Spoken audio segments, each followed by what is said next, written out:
Immediately after September 11th, the FBI started questioning Muslim Americans in the United States, and they detained something like 800 people almost immediately afterwards. Most of those people have since been deported. Right away, we were, like worried to go outside sometime, just the feeling, people looking at me, how they're looking, do they know I am, Muslim? What happened in New York, we Muslims will feel the pain more than any American because we feel pain twice. Pain as Americans, the second pain that the person or the people who are behind these were actually Muslims. So a person that wears a turban, does that mean that would be disloyal to America? And to be an Islamic is to be anti-American? Why is it that we have to protect the civil rights of minorities, especially unpopular minorities? It's because that's what this nation is founded on. The aspirations of this nation is a rule of law, equality under the rule of law.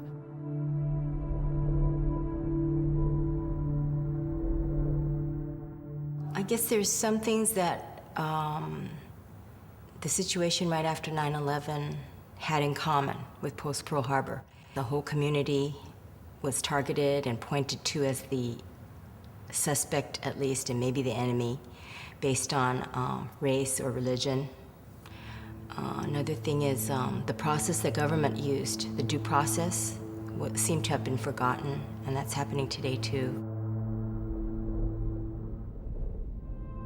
Before 9/11, December 7 was the day of infamy. December 7th, 1941,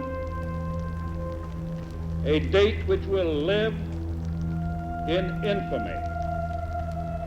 The United States of America was suddenly and deliberately attacked by naval and air forces of the Empire of Japan. The attack on the Hawaiian Islands has caused severe damage to American naval and military forces. More than 2,000 people dying, and approximately 20 Navy ships being destroyed, and our entire psyches being shattered in terms of our sense of security and safety. Well, I couldn't believe it, that Japan had attacked Hawaii or Pearl Harbor anyway. And then I went to the church. I could just feel the difference that they were looking at me because I'm Japanese. Immediately, we're declaring war on Japan, and we're moving into a war mode. Now, the thing where Japanese Americans get involved in this is that Japan at that point is not only overrunning Hawaii, but is overrunning the Philippines and all sorts of islands out into the Pacific, and we can't get our hands on Japan, but who we can get that's close at hand is a small minority population in places like California and Washington and Oregon, and those are the Japanese Americans. It was a very tight community, and the reason it was tight was because there were a lot of laws that hemmed the community in. They couldn't marry out, they couldn't buy property in areas other than a selected few areas, and so it was a tight community and a very cooperative community. The president issues Executive Order 9066, which basically delegates to the military the right to designate certain areas as excludable areas and to exclude anyone they see fit. There's no mention of the Japanese, even though FDR must have known that the target of any such power would be the Japanese. Notices were posted. All persons of Japanese descent were required to register. They gathered in their own churches and schools. Little Tokyo was just shut down because most of the stores were operated by Issei's first generation. The first 48 hours, I think about 3,000 Isseis were picked up. All of the ministers were taken, leaving all the family, stranded, in other words, without their husbands. Basically, all Japanese people, both citizen and aliens, were instructed to arrive in assembly centers with very little notice, on the order of 1 week or 2 weeks.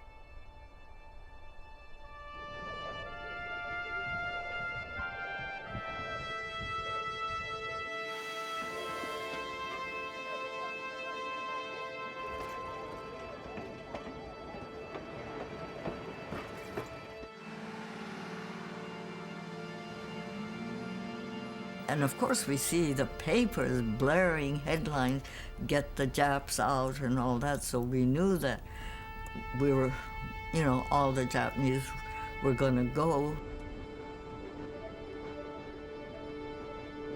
None of us knew where we were going. The only thing you know, we must be going through a hot country. And when we were in the train, we couldn't get off, and when the military trains passed, we had to pull down the shade. Not knowing where we were going, it was a little scary. There were 120,000 people of Japanese ancestry in the United States who found themselves imprisoned during World War II. The places they were imprisoned in were concentration camps, and these camps were located in out-of-the-way places, remote from the East Coast, the West Coast, and they were in desert areas in 8 of the cases, and 2 of the cases, they were in swamplands. We had no idea where we were going, but we were like in the middle of a forest, so no one could see you. I mean, the forest was surrounding us. And Arkansas, they have this red dirt, and when it rains, that red dirt comes like clay. It gets very, very sticky. Every camp looked alike. You know, every camp had so many barracks to a block. Every block had its, you know, where you wash and when you eat. Well, Manzanar, it's a very, very beautiful scenery as you look from the camp up into the mountains, but the camp itself is desolate and cold.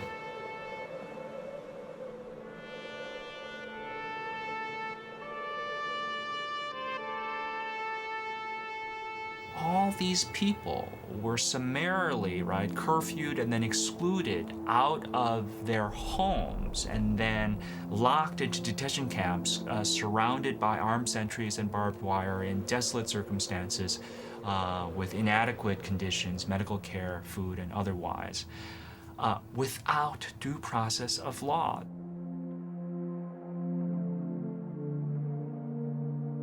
The average length of time that people were interned was about 900 days.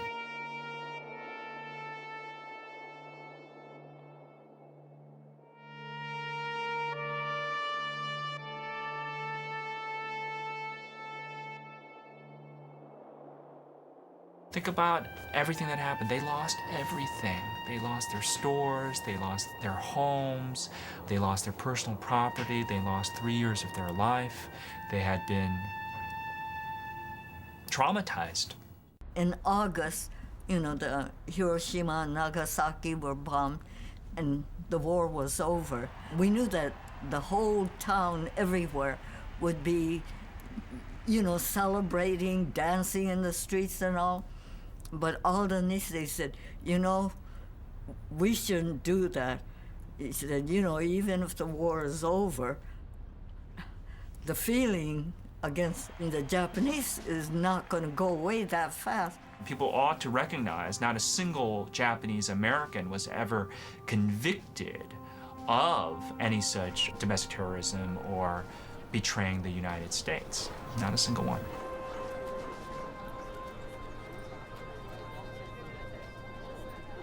Half the people did not come back to the coast right away.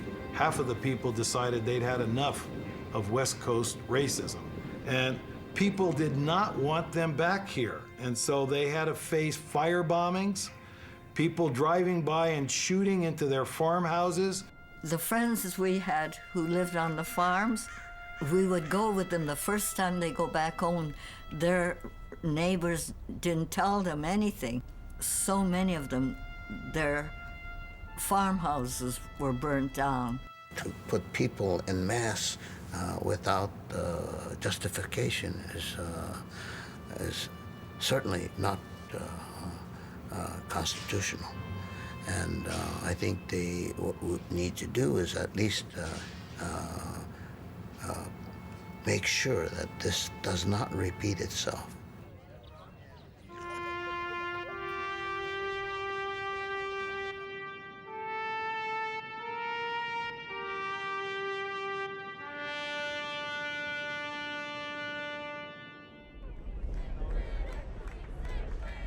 I do feel that it was the civil rights movement and the anti-racist movement in this country that gave us the tools to get to the point where we could actually fight for redress. It was the third generation, the Sansei, who were starting to not only take but sometimes teach courses in Asian American consciousness that brought about an Asian American movement that had power to start bringing up new issues. And one of those issues, and it took a long time to get on the table, was redress. Generally speaking, the idea is that when, especially a government, does a wrong to a people, redress is forcing that government to take account of that wrong.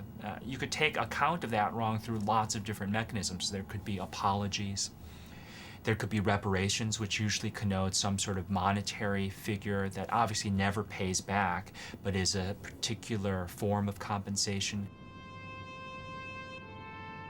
I feel that the redress movement was a way of healing something too, even for us. It wasn't about just money. We innocent victims felt guilt and shame about it all. And if you know anything about Japanese culture, you will know that guilt and shame has strong influences upon us. It takes a long time for a rape victim to feel okay to talk about this horrible experience. You know, I remember one testimony, somebody said that Japanese Americans responded after the war just as a rape victim would respond. Many people blame themselves for what happened. And the redress movement, in a way, was rejecting that and saying, no, it wasn't our fault, it was the government's fault. And they owe us something. No payment can make up for those lost years. So what is most important in this bill has less to do with property than with honor. For here we admit a wrong. Here we reaffirm our commitment as a nation to equal justice under the law.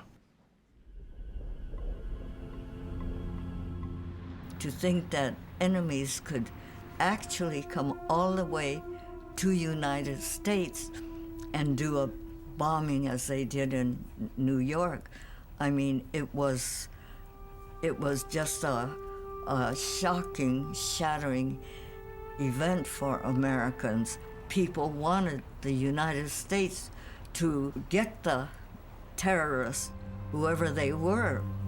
Somehow the name Osama bin Laden came up, and feeling that it must have been terrorists from the Arab world or South Asia, that they would have to start detaining Arabs and Muslims. After September 11, the Arab and Muslim American communities and the immigrant communities in the United States really experienced a severe targeting. We saw huge numbers of Arab and Muslim males being asked to voluntarily come into the immigration offices and for interrogation, for photographing, for fingerprinting. The first wave included Iran and Syria and Iraq and Libya, and when between 500 to 1,000 men were detained in Los Angeles, mostly of Iranian descent. They just went into INS, the special register, and kind of never came out. A huge number of those hundreds, we still don't know the official numbers, were arrested that day, kept in jail for 3-4 days at a time. Even if you're in the process and you are with the court and with immigration and you're trying to get legalized the right way, but still, you're out of status, so we have to use, we have to detain you. So they put a cuff on us and they took us to a room there and then cuffed us all together and went down to the bottom floor. And it was like a detention center. Many people had families waiting for them on the outside, and no one knew what was going to happen next. So it was a very big scare, and it was a very strong message to our community that even if we comply with the laws, even if we in good faith show up and help the government in its investigations, we will be punished collectively. Both the Arabs and then the Japanese earlier went through very similar things where if you're going to start being picked up and detained, you're losing your civil rights. Is the U.S. government, in terms of packaging, has really done a good job of divide and conquer, where a lot of the repressive legislation that's passed seems like it's just aimed at Arabs and Muslims, or it's just aimed at immigrants who've been convicted of felonies, or it's just aimed at non-U.S. citizens. In reality, when you actually look at the legislation that's passed, it covers everyone. I mean, so everyone's civil liberties are at risk. If you really read the terms of the Patriot Act, you see that any political organization, anybody, with any opinion could be questioned and wiretapped and monitored and jailed and fined and have their assets frozen and everything else. And all of these things affect all of us. And this legislation doesn't just affect a person, it affects our Constitution, which is what our entire government is based on and what our freedoms are based on and why we call ourselves America. So as the judiciary goes forward and deals with cases post 9/11, what lessons are they supposed to have learned? The only thing is, well, we should make sure people are not lying to us, maybe. They don't learn the deeper lessons about how, in times of national security, racism can warp our fundamental calculations of what is in our interest and what collateral damage we're willing to accept on our on our civil liberties, especially for minority groups. I now feel like if there were another one or two events of the size and gravity of September 11th, that this country could easily become a police state, that we could easily lose what democracy and freedom we have, that it's very fragile, and that it requires constant vigilance by everyone to maintain. Everything happened so fast, but I couldn't believe that this would be happening, that America, not America, is supposed to be the land of the free and all that, and equality and stuff. But we learned quickly that America wasn't quite what we were taught in school. The only reason why people come here mostly is peace of mind, that I can get up in the morning, jump in my car, go to my office, work, come back home, and I'm safe. I'm safe from the tyranny of a state. We don't have that in this country, and we just pray that will never happen. Because if that happened, then then people who did 9/11 just succeeded. They've been able to change the way America's supposed to be an America. Today, there seems to be more concern voiced against hate crimes and the scapegoating of Muslims and Arab Americans. In our struggle for redress and reparations from the U.S. government, an important point was to make sure it never happens again to any group of people. I believe we have a responsibility to speak out against it at every opportunity.